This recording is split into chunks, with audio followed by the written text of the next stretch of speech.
June 22nd. The reading is entitled, Earnest Work, a Recipe for Lessening Burdens.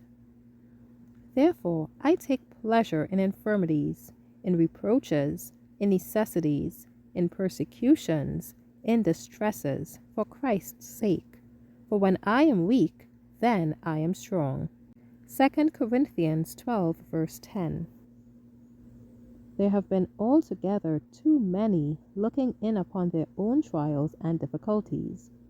But when they forget self and look upon the suffering necessity of others, there will be no time to magnify their own griefs. Earnest work for the Lord is a recipe for mind ailments, and the helpful hand to lift the burdens Christ has borne for all his heritage will lessen our burdens, and they will not seem worth mentioning. True, honest work will give healthy action to the mind by giving healthy action to the muscles.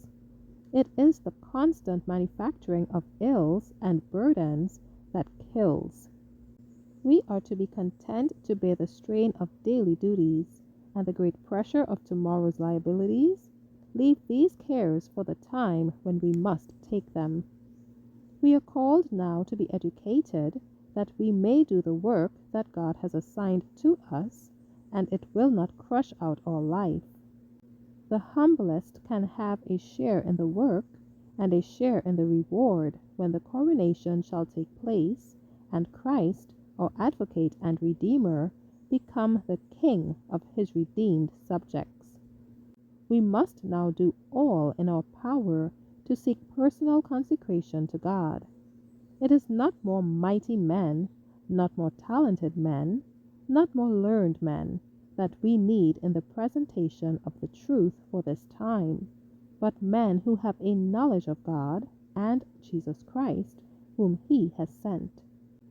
Personal piety will qualify any worker, for the Holy Spirit takes possession of him, and the truth for this time becomes a power, because his everyday thoughts and all his activities are running in Christ's lines. He has an abiding Christ, and the humblest soul linked with Christ Jesus is a power, and his work will abide. May the Lord help us to understand his divine will, and to do it heartily, unflinchingly, and there will be joy in the Lord. Amen. The grace of the Lord Jesus Christ be with you.